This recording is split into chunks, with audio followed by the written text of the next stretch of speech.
And thus, my dear brothers and sisters, Rasulullah sallallahu alaihi wasallam, in one amongst the very many treasures of his eloquence sallallahu alaihi wasallam and of his wisdom that Allah subhanahu wa ta'ala bestowed upon him, told us, ثلاث مهلكات وثلاث منجيات وثلاث كفارات وثلاث درجات. لكن سأتحدث اليوم في هذه الدقائق التي معنا، سأتحدث عن الثلاثة الأول. ثلاث مهلكات. Three features or characteristics are destructive, that is to the life of an individual and nay to the life of a society.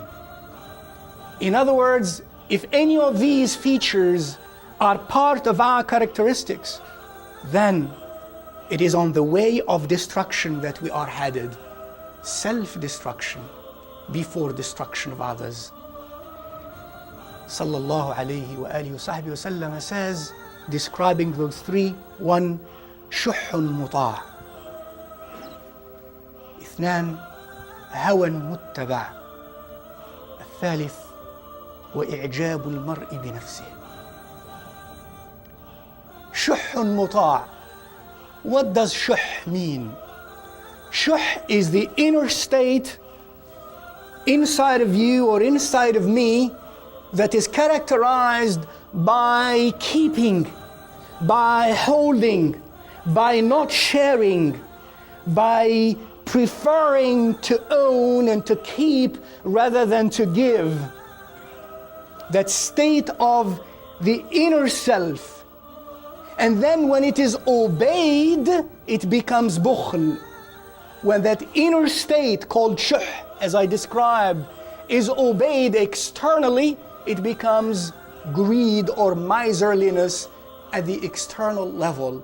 And thus Rasulullah sallallahu alaihi wasallam says, shuhun muta', and he qualified that shuh with muta', a shuh that is obeyed. Why did he qualify this sallallahu alaihi wasallam? Because as human beings, many times or sometimes indeed, we are challenged by inner feelings of greed. But that inner feeling of greed, either we externalize it or we restrain it.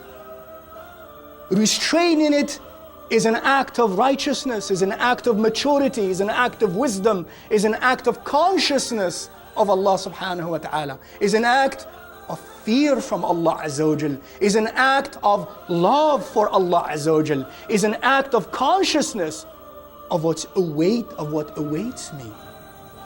But when I let it loose, when I express it, when I externalize it, that is what becomes destructive. وَمَنْ يُوقَ شُحَّ نَفْسِهِ فَأُولَٰئِكَ هُمُ الْمُفْلِحُونَ, says Allah Azza wa Jal. What means whosoever is shielded and protected and guarded from his or her own shuh, such indeed will attain felicity. Such indeed will attain happiness. Rasulullah sallallahu alaihi wasallam used to teach us also a dua. Allahumma qini shuhha nafsi. Ya Allah, protect me from the shuh of my inner self. One companion, I believe, maybe I forgot his name, maybe it was Abdullah ibn Umar, during Hajj season, as he was performing tawaf around the Kaaba, and we know of the high recommended dhikr while we perform tawaf around the Kaaba, and he used to incessantly say, Allahumma qini shuhha nafsi, Allahumma qini shuhha nafsi, Allahumma qini shuhha nafsi, Allahumma qini shuhha nafsi. And when inquired from him, why did you keep only that dua? Why not other ad'iyah? And he said, radiyallahu ta'ala anhu, because he was focused on that dua, he said, when Allah Azza wa Jal protects me from the shuh of my nafs, then everything else will be fine after that. And Allah says, وَمَنْ يُوقَ شُحَّ نَفْسِهِ فَأُولَٰئِكَ هُمُ الْمُفْلِحُونَ. And if clause, if Allah Azza wa Jal shields me from the shuh of myself, therefore I will attain felicity. And thus he insisted on the dua. رضي الله تعالى عنه وأرضاه.